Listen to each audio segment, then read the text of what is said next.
Hi hello ಆತ್ಮೀಯ ಸ್ಪರ್ಧಾ ಮಿತ್ರರೇ, ನಾವು ಈಗಾಗಲೇ ಇಂದಿನ ವಿಷಯಗಳಲ್ಲಿ ಏನಪ್ಪ ಅಂದಾಗ ಪಠ್ಯಕ್ರಮದ ವಿಷಯ ಬಗ್ಗೆ ನಾವು ನೋಡ್ತಾ ಹೋಗಿದ್ವಿ. ಆಧುನಿಕ ಭಾರತ ಇತಿಹಾಸಕ್ಕೆ ಸಂಬಂಧಪಟ್ಟಂತೆ ಇವತ್ತಿನ ಈ ಒಂದು ತರಗತಿಯಲ್ಲಿ ನಾವು ಪುನಃ ಏನು ಮಾಡೋಣ, ಆಧುನಿಕ ಭಾರತ ಇತಿಹಾಸಕ್ಕೆ ಸಂಬಂಧಪಟ್ಟಂಥ ಮೊದಲನೇ ಅಧ್ಯಾಯವಾದಂಥ ಯಾವುದ್ರ ಬಗ್ಗೆ ನೋಡ್ತೀವಿ, ಭಾರತಕ್ಕೆ ಯುರೋಪಿಯನ್ನರ ಆಗಮನ ಬಗ್ಗೆ ನಾವು ನೋಡ್ತಾ ಹೋಗ್ತೀವಿ. ಹಾಗಾದ್ರೆ ನಮಗೆ ಪ್ರಶ್ನೆ ಬರ್ತದೆ, ಭಾರತಕ್ಕೆ ಯುರೋಪಿಯನ್ನ ಹಿಂದೆ ಹೇಳಿದ್ದೆ, ಭಾರತಕ್ಕೆ ಯುರೋಪಿಯನ್ನರು ಯಾಕೆ ಬಂದರು, ಯಾವುದರ ಸಲುವಾಗಿ ಈ ಒಂದು ಭಾರತದಲ್ಲಿ ಇವರ ಸಂಪರ್ಕ ಆಗ್ತದೆ, ಏನು ಮುಖ್ಯ ಕಾರಣಗಳನ್ನು ನಾವು ನೋಡ್ತಾ ಹೋದಾಗ ಇಲ್ಲಿ ಹಲವಾರು ಅಂಶಗಳನ್ನು ನಾವು ಡಿಸ್ಕಷನ್ ಮಾಡ್ತಾ ಹೋಗ್ತೀವಿ.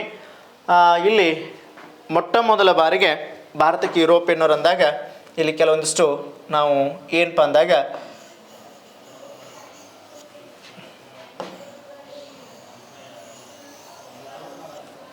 ಆಮೇಲೆ ಇಲ್ಲಿರುವಂಥ ಇಲ್ಲಿ ಕೆಲವೊಂದಿಷ್ಟು ಭಾರತವಾಗಿ ನಾವು ನೋಡ್ತಾ ಹೋಗ್ತೀವಿ. ಹಾಗಾದ್ರೆ ಈ ಭೂಭಾಗದಲ್ಲಿದ್ದಂಥ ಇಲ್ಲಿ ನಾವು ಒಂದು ಯುರೋಪ್ ಖಂಡ, ಒಂದು ಆಫ್ರಿಕಾ ಖಂಡ ಮತ್ತು ಏಷ್ಯಾ ಖಂಡದ ಭಾರತವಾಗಿ ನಾವು ಸ್ವಲ್ಪ ಮ್ಯಾಪ್ದಲ್ಲಿ ನೋಡ್ತಾ ಹೋಗೋಣ. ಏನಪ್ಪ ಅಂದಾಗ ಈ ಆಫ್ರಿಕಾ ಖಂಡ ಇದೊಂದು ಯುರೋಪ್ ಖಂಡ, ಆಫ್ರಿಕಾ ಖಂಡದ ಮೇಲ್ಭಾಗದಲ್ಲಿದ್ದಂಥ ಸ್ವಲ್ಪ ಯುರೋಪ್ ಖಂಡವಾಗಿ ನಾವು ನೋಡ್ತೀವಿ. ಇದರ ಜೊತೆಗೆ ಏಷ್ಯಾ ಖಂಡದ ಭಾರತವನ್ನು ನಾವು ನೋಡ್ತಾ ಹೋಗ್ತೀವಿ ಸ್ನೇಹಿತರೆ. ಹಾಗಾದ್ರೆ ಇಲ್ಲಿ ಬಂಗಾಳ ಕೊಳ್ಳಿ, ಅರಬ್ಬಿ ಸಮುದ್ರ, ಹಿಂದೂ ಮಹಾಸಾಗರವನ್ನು ನಾವು ನೋಡ್ತಾ ಹೋಗ್ತೀವಿ. ಬಂಗಾಳ ಕೊಳ್ಳಿ, ಅರಬ್ಬಿ ಸಮುದ್ರ ಮತ್ತು ಹಿಂದೂ ಮಹಾಸಾಗರದ ಬಗ್ಗೆ ಅಲ್ಲದಾವ ಅಂತ ಹೇಳ್ತೀವಿ. ಹಾಗಾದ್ರೆ ಇಲ್ಲಿದ್ದಂಥ ಯುರೋಪ್ದವರು ಇಲ್ಲಿಗೆ ಯಾಕೆ ಬಂದರು, ಹೆಂಗೆ ಬಂದರು, ಭಾರತ ಮತ್ತು ಯುರೋಪಿನ ಸಂಪರ್ಕ ಹೆಂಗಾಯಿತು ಅಂತ ನಾವು ಹಿನ್ನೆಲೆಯಾಗಿ ನೋಡ್ತಾ ಹೋದಾಗ ಈ ಮೇಲ್ಭಾಗದಲ್ಲಿ ಒಂದು ಏನಪ್ಪ ಅಂದಾಗ ಒಂದು ರಾಷ್ಟ್ರ ಬರ್ತದ, ಯಾವುದಪ್ಪ ಅಂತ ಹೇಳ್ತೀವಿ, ಅರಬ್ ರಾಷ್ಟ್ರ ಅಂತೇಳಿ. ಯಾವ ರಾಷ್ಟ್ರ? ಅರಬ್ ರಾಷ್ಟ್ರಕ್ಕೂ ಮತ್ತು ಯುರೋಪಿಯನ್ನರಿಗೂ ಮತ್ತು ಭಾರತಕ್ಕೆ ಏನು ಸಂಬಂಧ, ಇವೆಲ್ಲ ವಿಷಯಗಳನ್ನ ನಾವು ನೋಡ್ತಾ ಹೋದಾಗ ಮೂಲತಃ ಯುರೋಪ್ ಖಂಡದಲ್ಲಿ ಅರಬರು ಏನಪ್ಪ ಅಂತಂದಾಗ ಯುರೋಪ್ ಖಂಡದ ಹೆಂಗೆ ಸಂಪರ್ಕ ಆಯ್ತು ಅಂತ ಹೋದಾಗ ಈ ಅರಬರು ಮೂಲತಃ ಇಲ್ಲೊಂದು ದ್ವೀಪ ರಾಷ್ಟ್ರವಾದಂಥ ಶ್ರೀಲಂಕಾ ಅಂತ ಕರಿತೀವಿ ನಾವು. ಈ ಶ್ರೀಲಂಕಾದ ಜೊತೆಗೆ ಅರಬರು ಏನು ಮಾಡ್ತಾಯಿದ್ರು ಅಂದ್ರೆ ವ್ಯಾಪಾರವನ್ನು ಮಾಡ್ತಾಯಿದ್ರು, ಅವ್ರ ಜೊತೆಗೆ ವ್ಯಾಪಾರ ಸಂಪರ್ಕವನ್ನು ಹೊಂದಿದ್ರು.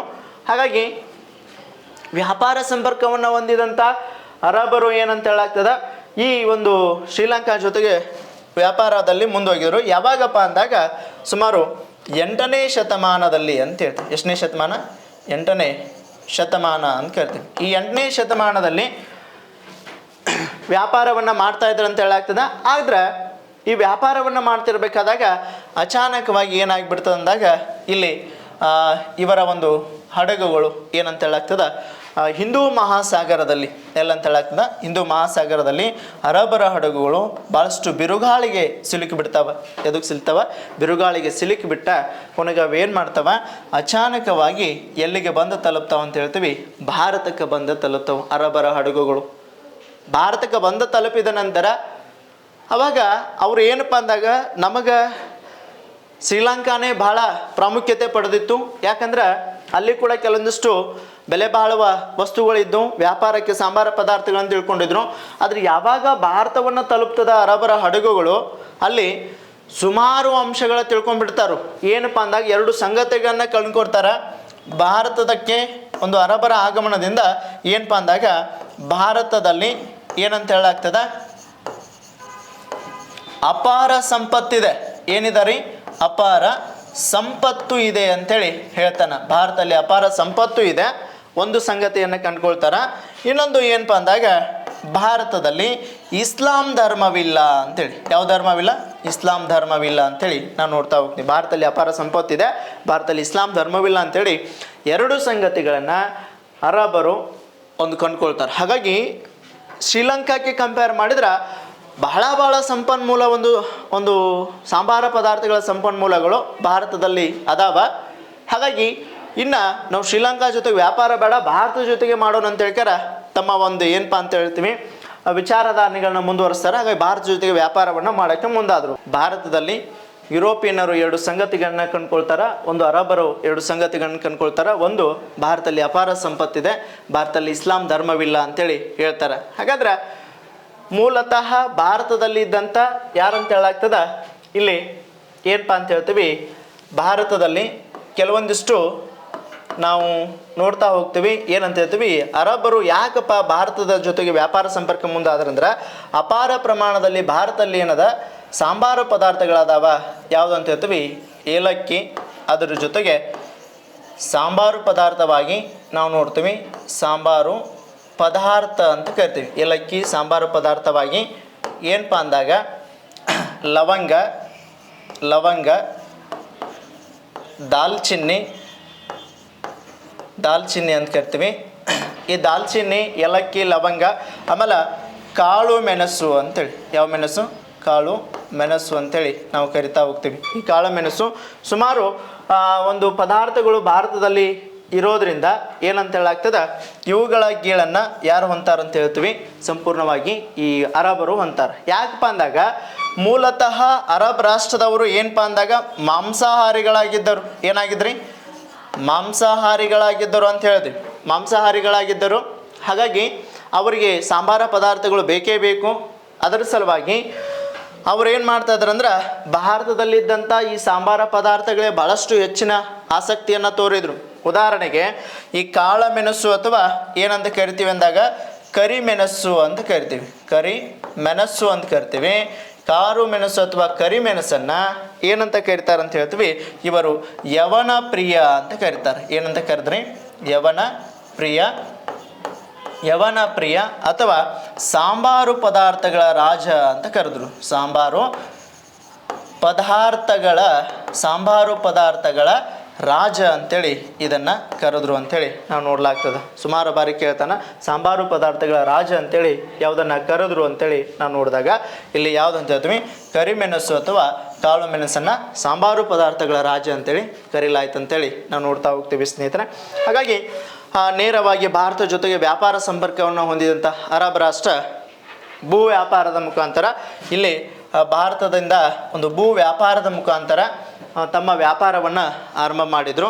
ಮಾಂಸಾಹಾರಿಯಾಗಿದ್ದರಿಂದ ಕೆಲವು ದಿನಗಳ ನಂತರ ತಾವು ಸಂಗ್ರಹಿಸಿದಂಥ ಸಾಂಬಾರ ಪದಾರ್ಥಗಳನ್ನು ತಮಗೆಷ್ಟು ಬೇಕಟ್ಟ ಯೂಸ್ ಮಾಡಿಕೊಂಡ ಕೊನೆಗೆ ಏನು ಮಾಡಿದರು, ಮುಂದೆ ಅದನ್ನು ಯಾವ ರಾಷ್ಟ್ರಗಳಿಗೆ ಮಾರಾಟ ಮಾಡೋಕ್ಕೆ ಮುಂದಾಗ್ತಾರೆ ಅಂತ ಹೇಳಾಗ್ತದೆ, ಯುರೋಪ್ ರಾಷ್ಟ್ರಗಳಿಗೆ ಮಾರಾಟ ಮಾಡಲು ಮುಂದಾದರು. ಯಾವ ರಾಷ್ಟ್ರಕ್ಕೆ?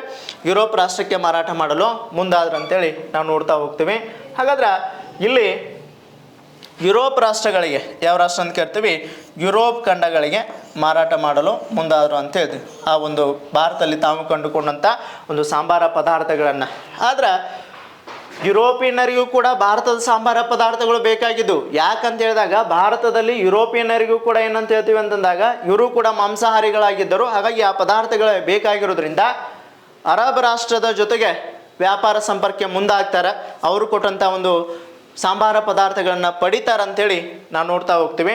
ಆದ್ರೆ ಕೆಲವು ದಿನಗಳ ನಂತರ ಏನಾಗ್ತದೆ, ಯುರೋಪ್ ದೇಶದವರಿಗೆ ಏನಂತ ಹೇಳಾಗ್ತದ, ಅರಬರ ಜೊತೆಗೆ ವ್ಯಾಪಾರ ಮಾಡೋದು ಬೇಡ, ನೇರವಾಗಿ ನಾವೇ ಭಾರತದ ಜೊತೆಗೆ ವ್ಯಾಪಾರ ಸಂಪರ್ಕವನ್ನು ಏರ್ಪಡಿಸಿಕೊಳ್ಳುವಂಥ ಒಂದು ತಲೆಯಲ್ಲಿ ವಿಚಾರ ಬರ್ತದೆ.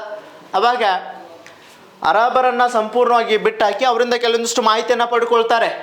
ಏನಂತ ಪಡ್ಕೊಳ್ತಾರೆ ಅಂದ್ರೆ, ನೀವು ಹೆಂಗೆ ವ್ಯಾಪಾರ ಮಾಡ್ತೀರಿ, ಯಾರ ಜೊತೆಗೆ ವ್ಯಾಪಾರವನ್ನು ಮಾಡಿದ್ರಿ, ಎಲ್ಲ ಮಾಹಿತಿ ಕಲೆ ಹಾಕಿ ನೇರವಾಗಿ ಯುರೋಪ್ ಖಂಡದಿಂದ ಕೆಲವೊಂದಿಷ್ಟು ವ್ಯಕ್ತಿಗಳು ಭಾರತದಕ್ಕೆ ವ್ಯಾಪಾರಕ್ಕೆ ಮುಂದಾಗ್ತಾರೆ ಅಂತ ಹೇಳ್ತೀವಿ. ಹಾಗಾದ್ರೆ ಯಾವಾಗಪ್ಪ ಅಂದಾಗ ಸುಮಾರು ಏನಂತ ಹೇಳ್ತೀವಿ, ಸುಮಾರು 1792ರಲ್ಲಿ ಯುರೋಪಿನಲ್ಲಿದ್ದಂಥ ಒಬ್ಬ ವ್ಯಕ್ತಿ ಭಾರತದ ಜೊತೆಗೆ ಏನದ, ಭಾರತದಲ್ಲಿ ಯಾವ ಪದಾರ್ಥಗಳು ಮಾರಾಟ ಮಾಡಕತ್ತಾವ ಅಂತ ತಿಳ್ಕೊಂಡ 1792ರಲ್ಲಿ ಯುರೋಪಿನ ಒಬ್ಬ ವ್ಯಾಪಾರ ವರ್ತಕ ಇಟಲಿಯ ಅಂತ ಕರಿತೀವಿ. ಯಾವುದನ್ನ ಕರಿತೀವಿ? ಇಟಲಿಯ ಒಂದು ಏನಪ್ಪ ಅಂದಾಗ ವೆನಿಸ್ ನಗರದ, ಯಾವ ನಗರದ? ವೆನಿಸ್ ನಗರ ಅಂತ ಕರಿತೀವಿ.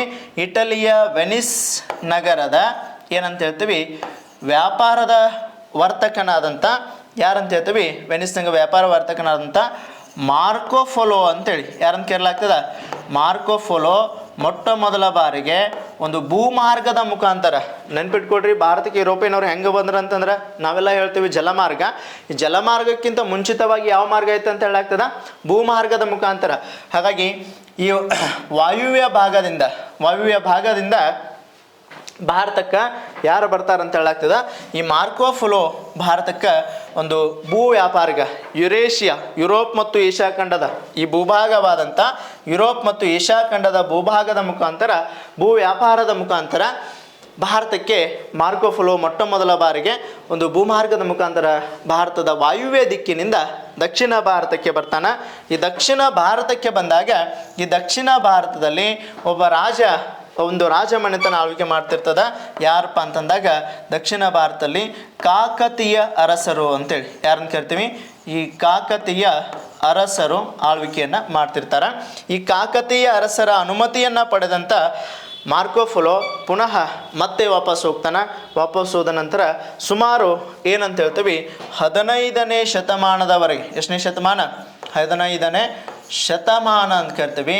ಈ 15ನೇ ಶತಮಾನದವರೆಗೆ ಭಾರತದಲ್ಲಿ ಏನಂತ ಹೇಳಾಗ್ತದ, ಈ ಭೂ ವ್ಯಾಪಾರದ ಮುಖಾಂತರ ಯುರೋಪಿಯನ್ನರು ವ್ಯಾಪಾರ ಸಂಪರ್ಕವನ್ನು ಏರ್ಪಡಿಸಿದರು ಅಂತೇಳಿ. ಅವರು ಮುಖ್ಯವಾಗಿದ್ದು ಇಷ್ಟೇ, ಭಾರತದ ಸಾಂಬಾರ ಪದಾರ್ಥಗಳು ಬೇಕಾಗಿದ್ದು, ಹಾಗಾಗಿ ಅವರ ಜೊತೆಗೆ ಭೂ ವ್ಯಾಪಾರ ಮಾರ್ಗವನ್ನು ಆರಂಭಿಸಿದರು ಅಂತೇಳಿ ನಾವು ನೋಡ್ತಾ ಹೋಗ್ತೀವಿ ಸ್ನೇಹಿತರೆ. ಅದಾದ 15 ಶತಮಾನಗಳ ನಂತರ ಇಲ್ಲಿ ಏನಾಗ್ತದೆ, ಒಮ್ಮೆ 1400 ಎಷ್ಟು ಅಂತ ಹೇಳ್ತೀವಿ, ಈ 1453ರಲ್ಲಿ ಒಮ್ಮೆ ಈ ಯುರೋಪ್ ಮತ್ತು ಭಾರತದ ನಡುವಿನ ಒಂದು ವ್ಯಾಪಾರ ಕೊಂಡೆ ಅಂತ ಇರ್ತದ. ಯಾವುದಂತ ಹೇಳಾಗ್ತದ, ಇಲ್ಲಿ ಒಂದು ಕಾನ್ಸ್ಟಂಟಿನೋಪಲ್ ಅಂತೇಳಿ ಯಾವ್ದು ಕರಿತೀವಿ, ಕಾನ್ಸ್ಟಂಟಿನೋಪಲ್ ಅಂತ ಕರಿತೀವಿ. ಈ ಕಾನ್ಸ್ಟಂಟಿನೋಪಲ್ ನಗರಕ್ಕೆ ಏನು ಮಾಡ್ತಾನ, ಇಲ್ಲಿ ಇದ್ದಂಥ ಯುರೇಷಿಯಾದ ಮಾರ್ಗವಾದ ಕಾನ್ಸ್ಟಂಟಿನೋಪಲ್ ನಗರವನ್ನು ಒಬ್ಬ ಅಟೋಮನ್ ಟರ್ಕರು ಅಂತ ಕರಿತೀವಿ. ಯಾರನ್ನು ಕರೆಯಲಾಗ್ತದ, ಅಟೋಮನ್ ಟರ್ಕರು ಅಂತ ಕರಿತೀವಿ. ಈ ಅಟೋಮನ್ ಟರ್ಕರ ಒಬ್ಬ ರಾಜನಾದಂಥ ಮಹಮ್ಮದ್ ಅಲಿ ಅಂತ ಹೇಳ್ತೀವಿ. ಮಹಮ್ಮದ್ ಅಲಿ ಏನು ಮಾಡ್ತಾನಂದ್ರೆ ಈ ಕಾನ್ಸ್ಟಂಟಿನೋಪಲ್ ನಗರವನ್ನು ವಶಪಡಿಸ್ಕೊಂಡು ಬಿಟ್ಟ. ಕಾನ್ಸ್ಟಂಟಿನೋಪಲ್ ನಗರವನ್ನು ವಶಪಡಿಸ್ಕೊಂಡ ಬಿಟ್ಟ ಅಂತೇಳಿ ನಾವು ನೋಡ್ತೀವಿ. ಹಾಗಾಗಿ ಪ್ರಸ್ತುತ ಇಸ್ತಾಂಬುಲ್ ಅಂತ ಕರಿತೀವಿ. ಇದನ್ನು ಏನಂತ ಕರಿತೀವಿ, ಇಸ್ತಾಂಬುಲ್ ಅಂಥೇಳಿ ನಾವು ಇದನ್ನು ಕರಿತಾ ಹೋಗ್ತೀವಿ ಅಂತ ಹೇಳ್ತೀವಿ. ಹಾಗಾದರೆ ಆತ ವಶಪಡಿಸಿಕೊಂಡ ಭೂಮಾರ್ಗದ ವ್ಯಾಪಾರ ಕೊಂಡಿ ಒಂದೇ ಆಗಿತ್ತು. ಯಾಕಪ್ಪ ಅಂದಾಗ ಆ ಮಾರ್ಗದ ಮುಖಾಂತರ ವ್ಯಾಪಾರ ಮಾಡ್ತಾ ಇದ್ದರು ಯುರೋಪ್ ದೇಶದವರು. ಇಲ್ಲಿ ಭಾರತಕ್ಕೆ ಅದರ ವ್ಯಾಪಾರ ಮಾಡೋದ್ರಿಂದ ಅದು ಒಂದೇ ಒಂದು ವ್ಯಾಪಾರ ಮಾರ್ಗವಾಗಿತ್ತು. ಅತಿಯಾದ ಪ್ರಮಾಣದಲ್ಲಿ ಆ ವ್ಯಾಪಾರದ ಮಾರ್ಗದ ಮೇಲೆ ಈ ಟರ್ಕರು ಏನು ಮಾಡ್ತಾರೆ, ಭಾಳಷ್ಟು ತೆರಿಗೆಯನ್ನು ಹೇರಿಬಿಡ್ತಾರೆ. ಆ ತೆರಿಗೆ ಕೊಡೋಕೆ ಅವ್ರಿಗೆ ಆಗಂಗಿಲ್ಲ, ಅಷ್ಟು ತೆರಿಗೆ ನಾವು ಕೊಡಂಗಿಲ್ಲ ಅಂದಾಗ ವ್ಯಾಪಾರ ಮಾರ್ಗವನ್ನು ಸಂಪೂರ್ಣವಾಗಿ 1453ರಲ್ಲಿ ಒಂದು ಏನು ಮಾಡ್ತಾನೆ, ಕಾನ್ಸ್ಟಂಟಿನೋಪಲ್ ನಗರವನ್ನು ಅಟೋಮನ್ ಟರ್ಕರು ವಶಪಡಿಸ್ಕೊಂಡು ಬಿಟ್ರು ಅಂತೇಳಿ ನಾವು ನೋಡ್ತಾ ಹೋಗ್ತೀವಿ. ವಶಪಡಿಸಿಕೊಂಡ ನಂತರ ಪುನಃ ಏನಾಗ್ತದೆ, ಈ ಸಂಪೂರ್ಣವಾಗಿ ಅನಿವಾರ್ಯವಾಗಿ ಭಾರತ ಜೊತೆಗೆ ವ್ಯಾಪಾರವನ್ನು ಆರಂಭ ಮಾಡಲೇಬೇಕು ಅಂತ ತಿಳ್ಕೊಂಡ ಈ ಒಂದು ಬಹಳ ಒಂದು ಯುರೋಪ್ ದೇಶದ ಕೆಲವೊಂದಿಷ್ಟು ದೇಶಗಳು, ಯುರೋಪ್ ಖಂಡದ ಕೆಲವೊಂದಿಷ್ಟು ದೇಶಗಳು ಹತಾಶೆಗೆ ಒಳಗಾಗ್ತವೆ. ಇನ್ನು ಭಾರತವನ್ನು ಹೆಂಗೆ ಕಂಡುಹಿಡಿಯೋದು ಅಂತ ತಿಳ್ಕೊಂಡ ಒಂದು ಪರಿಣಮಿಸ್ತಾರೆ. ಹಾಗಾಗಿ ಈ ಒಂದು ಕಾಲವನ್ನು, ಭಾರತವನ್ನು ಒಂದು ಕಂಡುಹಿಡಿಯುವ ಕಾಲವನ್ನು ಯುರೋಪಿಯನ್ನರ ಸ್ಥಿತ್ಯಂತರ ಕಾಲ ಅಂತೇಳಿ ನಾವು ಕರಿತಾ ಹೋಗ್ತೀವಿ. ಯುರೋಪಿಯನ್ನರ ಸ್ಥಿತ್ಯಂತರ ಕಾಲ, ಈ ಒಂದು ಕಾಲವನ್ನು ಭಾರತವನ್ನು ಕಂಡುಹಿಡಿಯುವ ಯುರೋಪಿಯನ್ನರ ಒಂದು ಸ್ಥಿತ್ಯಂತರ ಕಾಲವಾಗಿ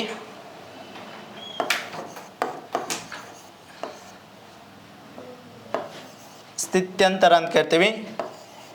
ಸ್ಥಿತ್ಯಂತರ ಕಾಲ ಅಂತೇಳಿ ನಾವು ನೋಡ್ತೀವಿ. ಭಾರತಕ್ಕೆ ಯುರೋಪಿಯನ್ನರ ಒಂದು ಸ್ಥಿತ್ಯಂತರ ಕಾಲವಾಗಿ ನಾವು ಯುರೋಪಿಯನ್ನರು ಭಾರತವನ್ನು ಕಂಡುಹಿಡಿಯುವುದಾಗಿ ನಾವು ನೋಡ್ತಾ ಹೋಗ್ತೀವಿ ಸ್ನೇಹಿತರೆ. ಇದಿಷ್ಟು ಅಲ್ಲಿ ನಾವು ನೋಡ್ತೀವಿ. ಇನ್ನು ವಿಶೇಷವಾಗಿ ನಾವೇನಪ್ಪ ಅಂದಾಗ ಭಾರತವನ್ನು ಕಂಡುಹಿಡಿದವ್ರ ಮುಖ್ಯ ಉದ್ದೇಶವಾಗಿತ್ತು. ಆದರೆ ಹೆಂಗೆ ಬರಬೇಕು ಭಾರತಕ್ಕೆ, ಹೆಂಗೆ ನಾವು ಹೋಗಬೇಕು ಅಂತೇಳಿ ಸುಮಾರು ಅಂಶಗಳನ್ನು ಇಲ್ಲಿ ನಾವು ನೋಡ್ತಾ ಹೋದಾಗ ಮೂಲತಃ ನಿಮಗೆ ಹೇಳ್ದಂಗೆ ಇಲ್ಲಿ ಏನಂತ ಹೇಳಾಗ್ತದೆ, ಒಂದು ಯುರೋಪ್ ಕಂಟ್ರಿ, ಆಮೇಲೆ ಈ ಕೆಳಭಾಗದಲ್ಲಿ ಏನಂತ ಹೇಳ್ತೀವಿ ಒಂದು ಆಫ್ರಿಕಾ ಖಂಡದ, ಅದರ ಜೊತೆಗೆ ನಮ್ಮ ಯಾವುದಂತ ಹೇಳ್ತೀವಿ ಭಾರತ ಖಂಡವಾಗಿ ನಾವಿಲ್ಲಿ ನೋಡ್ತಾ ಹೋಗ್ತೀವಿ. ಹಾಗಾದ್ರೆ ಯುರೋಪ್ ಖಂಡದವರಿಗೆ ಭೂಮಾರ್ಗ ವ್ಯಾಪಾರ ಮಾರ್ಗ ಕೊಂಡಿ ಮುಚ್ಚಿ ಹೋಯಿತು. ಇನ್ನು ಏನು ಕಂಡು ಹಿಡಿಬೇಕಂತಂದ್ರು ಜಲಮಾರ್ಗದ ಮುಖಾಂತರ ಭಾರತವನ್ನು ಕಂಡುಹಿಡಿಯೋದು ಅನಿವಾರ್ಯವಾಗಿತ್ತು.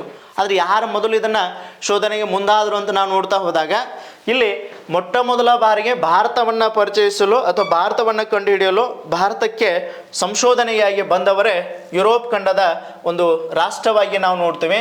ಯಾವುದು ಅಂತ ಹೇಳ್ತೀವಿ? ಮೊಟ್ಟ ಮೊದಲ ಬಾರಿಗೆ ಬಂದವರು ಪೋರ್ಚುಗೀಸರು ಅಂತೇಳಿ ಯಾರಂತ ಕರಿತೀವಿ? ಪೋರ್ಚುಗೀಸರು ನಾವು ನೋಡ್ತಾ ಹೋಗ್ತೀವಿ. ಪೋರ್ಚುಗೀಸರು ಭಾರತವನ್ನು ಕಂಡುಹಿಡಿಯಲು ಮೊದಲ ಬಾರಿಗೆ ಒಂದು ಪ್ರಯಾಣವನ್ನು ಬೆಳೆಸ್ತಾರೆ. ಅಲ್ಲಿದ್ದಂಥ ಎರಡು ಆಪ್ಷನ್ ಇತ್ತು. ಒಂದು ಭೂಮಾರ್ಗ ವ್ಯಾಪಾರ ಕೊಂಡಿ ಮುಚ್ಚೋಯ್ತು, ನಂತರ ವಾಯುಮಾರ್ಗ ಇರಲಿಲ್ಲ, ಬಟ್ ಜಲಮಾರ್ಗದ ಮುಖಾಂತರ ಅನಿವಾರ್ಯವಾಗಿ ಕಂಡು ಹಿಡಿಬೇಕಾಗಿತ್ತು. ಬಟ್ ಹೆಂಗೆ ಕಂಡು ಹಿಡಿಯೋದು ಅದೊಂದು ಬಹಳ ಅವರಿಗೆ ಒಂದು ಕೌತುಕವಾದಂಥ ಒಂದು ವಿಷಯವಾಗಿತ್ತು ಅಂತ ಹೇಳ್ತೀವಿ. ಏನಪ್ಪ ಅಂದಾಗ ಇಲ್ಲಿ ಪೋರ್ಚುಗೀಸರ ರಾಜ ಇರ್ತಾನ, ಯಾರಂತ ಹೇಳ್ತೀವಿ? ಹೆನ್ರಿ ಅಂತೇಳಿ. ಯಾರಂತ ಕೇಳ್ತೀವಿ? ಈ ಹೆನ್ರಿ ಯುರೋಪ್ ಖಂಡದಲ್ಲಿ ಒಂದು ಪ್ರದೇಶವಾದಂಥ ಯಾವುದಂತ ಹೇಳ್ತೀವಿ ಅಂದಾಗ ಇಲ್ಲೊಂದು ವ್ಯಾಪಾರ ಪಟ್ಟಣ ಇರ್ತದ, ಲಿಸ್ಬನ್ ನಗರ ಅಂತೇಳಿ. ಲಿಸ್ಬನ್ ನಗರ ಅಂತ ಕರಿತೀವಿ. ಈ ಲಿಸ್ಬನ್ ನಗರವನ್ನು ಏನು ಮಾಡ್ತಾನ, ಅಲ್ಲೊಂದು ನೌಕಾ ತರಬೇತಿ ಶಾಲೆಯನ್ನು ಆರಂಭ ಮಾಡಿದ. ನೌಕಾ ತರಬೇತಿ ಅಂತ ಕರಿತೀವಿ. ಈ ನೌಕಾ ತರಬೇತಿ ಶಾಲೆಯನ್ನು ಈತ ಆರಂಭಿಸಿದ. ಯಾರು ಆರಂಭಿಸಿದ್ರು ಅಂತ ಹೇಳಾಗ್ತದ? ಒಬ್ಬ ಯುರೋಪ್ ಖಂಡದ ಪೋರ್ಚುಗೀಸರ ರಾಜ ಆರಂಭಿಸಿದ ಅಂತ ಹೇಳಿದ್ವಿ. ಈತನೇನೋ ನೌಕಾಶಾಲೆಯನ್ನು ಆರಂಭಿಸಿದ್ರಿಂದ ಈತನಿಗೆ ಏನಪ್ಪ ಅಂದಾಗ ಯಾತ್ರಿಕರ ರಾಜ,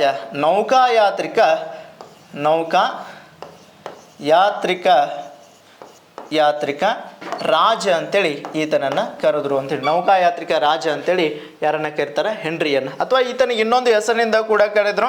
ಏನಂತ ಕರೆದ್ರು ಅಂದ್ರೆ ಈತನನ್ನು ಏನಪ್ಪ ಅಂತ ಕರೆದ್ರು? ನೌಕಾಯಾತ್ರಿಕ ರಾಜ ಅಂತ ಕೂಡ ಕರೆದ್ವಿ. ಅದರ ಜೊತೆಗೆ ಈತನಿಗೆ ದಿ ನ್ಯಾವಿಗೇಟರ್ ಅಂತ ಕೂಡ ಕರೀಲಾಗ್ತದೆ. ಏನಂತ ಕರಿತೀವಿ? ದಿ ನ್ಯಾವಿಗೇಟರ್ ಅಂತೇಳಿ. ದಿ ನ್ಯಾವಿಗೇಟರ್ ಎಂಬ ಹೆಸರಿನಿಂದ ಹೆನ್ರಿಯನ್ನು ಕರೆದರು. ಯಾಕಂದಾಗ ಮೂಲತಃ ಭಾರತಕ್ಕೆ ವ್ಯಾಪಾರ ಕಂಡುಹಿಡಿಯಲು ಯುರೋಪ್ ಖಂಡದಲ್ಲಿದ್ದಂಥ ಲಿಸ್ಬನ್ ನಗರದಲ್ಲಿ ಒಂದು ಏನು ಮಾಡ್ತಾನೆ, ನೌಕಾ ನೆಲೆಯನ್ನು ಆರಂಭಿಸಿದ. ಹಾಗಾಗಿ ನೌಕಾಯಾನಕ್ಕೆ ಪ್ರೋತ್ಸಾಹ ಕೊಟ್ಟಿದ್ದರಿಂದ ಹೆನ್ರಿಯನ್ನು ನೌಕಾಯಾತ್ರಿಕ ರಾಜ ಅಥವಾ ದಿ ನ್ಯಾವಿಗೇಟರ್ ಅಂತ ಕರೆಯಲಾಗ್ತದೆ. ಸುಮಾರು ಬಾರಿ ಪ್ರಶ್ನೆ ಕೂಡ ಆಗಿದೆ. ದಿ ನ್ಯಾವಿಗೇಟರ್ ಅಂತೇಳಿ ಯಾರನ್ನ ಕರೆದ್ರು ಅಂದಾಗ ಒಬ್ಬ ಪೋರ್ಚುಗೀಸರ ರಾಜನಾದ ಹೆನ್ರಿಯನ್ನು ಕರೆದ್ರು ಅಂತೇಳಿ ನಾವು ನೋಡ್ತಾ ಹೋಗ್ತೀವಿ ಸ್ನೇಹಿತರೆ. ಹಾಗಾದ್ರೆ ಈತ ಏನೋ ಕರೆದ.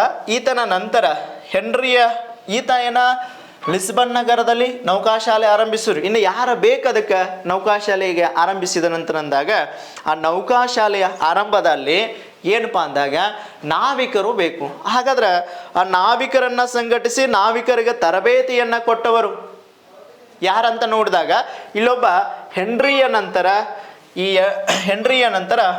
ಮತ್ತೊಬ್ಬ ರಾಜ ಬರ್ತಾನ, ಎರಡನೇ ಜಾನ್ ಅಂತೇಳಿ. ಎಷ್ಟನೇ ಜಾನ್?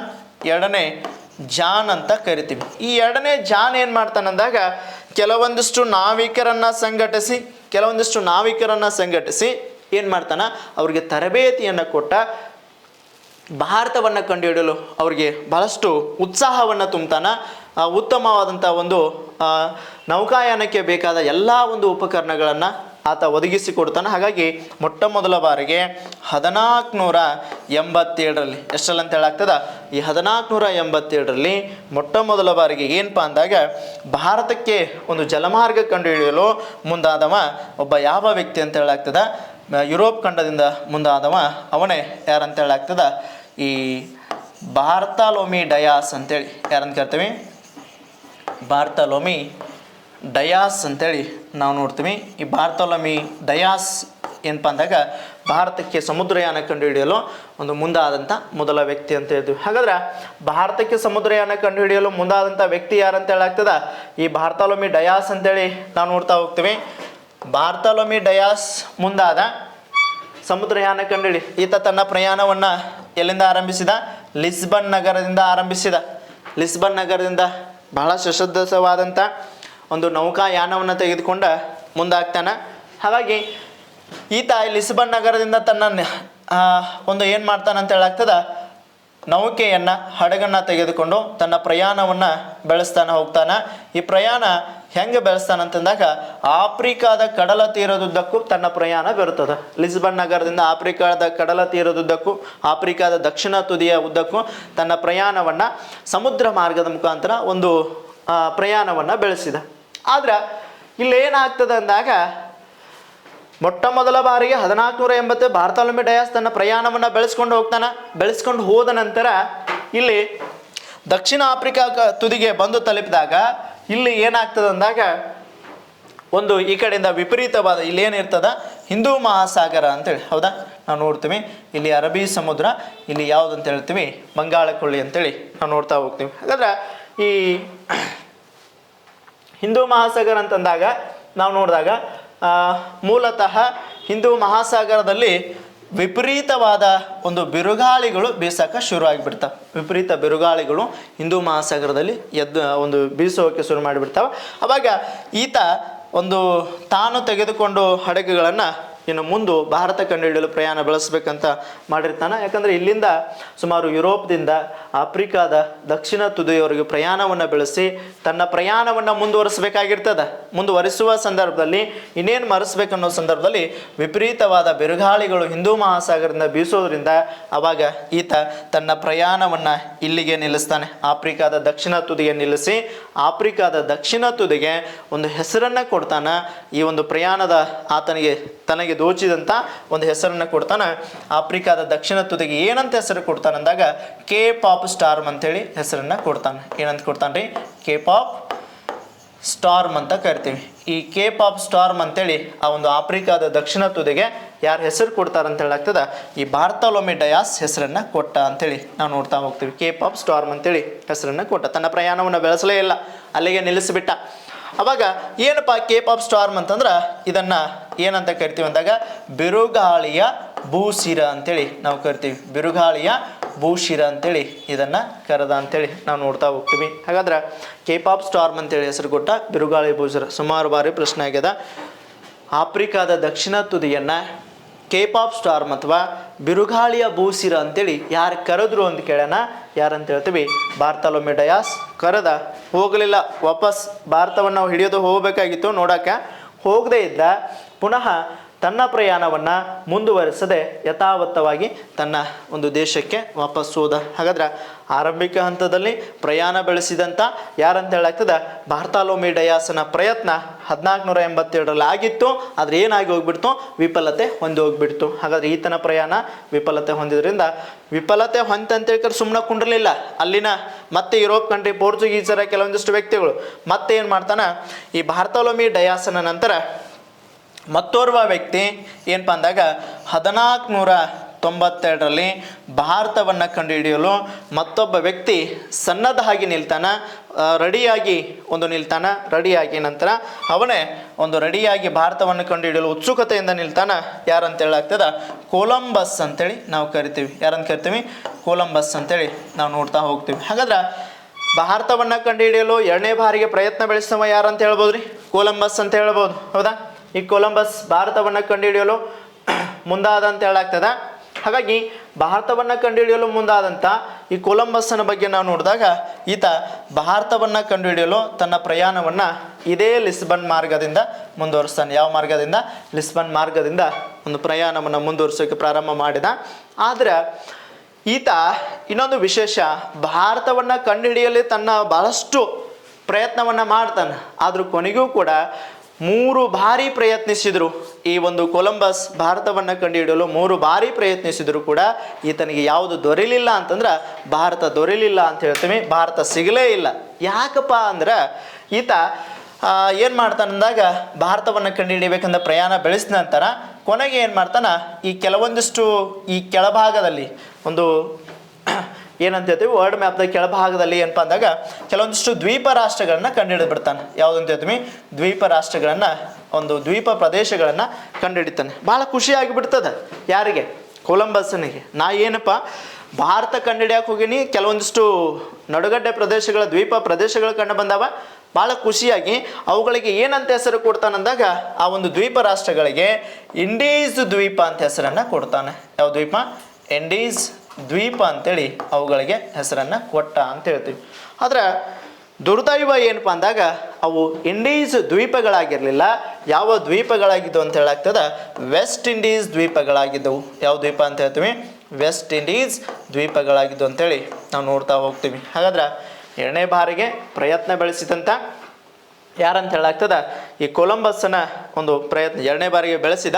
ಸುಮಾರು 3 ಬಾರಿ ಪ್ರಯತ್ನಿಸಿದ್ರು ಕೂಡ ಆತನ ಪ್ರಯತ್ನ ವಿಫಲವಾಯಿತು ಅಂತೇಳಿ ನಾವು ನೋಡ್ತಾ ಹೋಗ್ತೀವಿ. ಯಾಕಪ್ಪ ಅಂದ್ರೆ ಒಂದು ಮಾತು, ಅವನು ಯಾಕೆ ವಿಫಲತೆಯನ್ನು ಪದೇ 3 ಬಾರಿ ವಿಫಲತೆಯನ್ನು ಕಂಡುಕೊಳ್ತಾನ ಅಂತಂದಾಗ ಅವನ ಹಾಕುವಂಥ ಡೈರೆಕ್ಷನ್ ಏನಿತ್ತಂತಂದ್ರೆ ಸರಿ ಇರಲಿಲ್ಲ. ಅದೊಂದು ಡೈರೆಕ್ಷನ್ ದಿಕ್ಸೂಚಿ ಸರಿ ಇರಲಿಲ್ಲ ಅಂತಂದಾಗ ಈತ ಒಂದು ಏನು ತಿಳ್ಕೊಂಡಿರ್ತಾನಂದ್ರೆ ಭಾರತ ಪೂರ್ವ ದಿಕ್ಕಿಗಿಲ್ಲ ಪಶ್ಚಿಮ ದಿಕ್ಕಿಗಿದೆ ಅಂತ ಹೇಳ್ತಾರೆ. ಹಾಗಾಗಿ ತನ್ನ ಪ್ರಯಾಣವನ್ನು ಪೂರ್ವ ದಿಕ್ಕಿಗೆ ಗಮನನೇ ಹರಿಸಲಿಲ್ಲ. ಕೇವಲ ಬರಾವ ಪೂರ್ವಕ್ಕೆ ಈ ಪಶ್ಚಿಮಕ್ಕೆ ಹೊರಟು ಬಿಡವ, ಎಲ್ಲಿ ಸಿಗ್ತದ ಭಾರತ ಅಂತೇಳಿ. ಭಾರತ ಸಿಗಲೇ ಇಲ್ಲ. ಯಾಕಂದ್ರೆ ಭಾರತ ಯಾವ ದಿಕ್ಕಿಗಿದೆ ಅಂತ ಹೇಳಾಗ್ತದ, ಪೂರ್ವ ದಿಕ್ಕಿರೋದ್ರಿಂದ ಈತನ ಪ್ರಯತ್ನವು ಕೂಡ ಸತತ ಮಾಡಿದ್ರು ಕೂಡ ವಿಫಲತೆ ಹೊಂದಿದ. ಹಾಗಾದ್ರೆ 2ನೇ ಬಾರಿಗೆ ಪ್ರಯತ್ನ ಬೆಳೆಸಿದವ ಕೊಲಂಬಸ್ ಆದರೂ ಕೂಡ 1492 ಪ್ರಯಾಣವನ್ನು ಬೆಳೆಸಿದ್ರು ಕೂಡ ಆತನ ಪ್ರಯತ್ನ ಕೂಡ ವಿಫಲ ಆಯಿತು ಅಂಥೇಳಿ ನಾವು ನೋಡ್ತೀವಿ.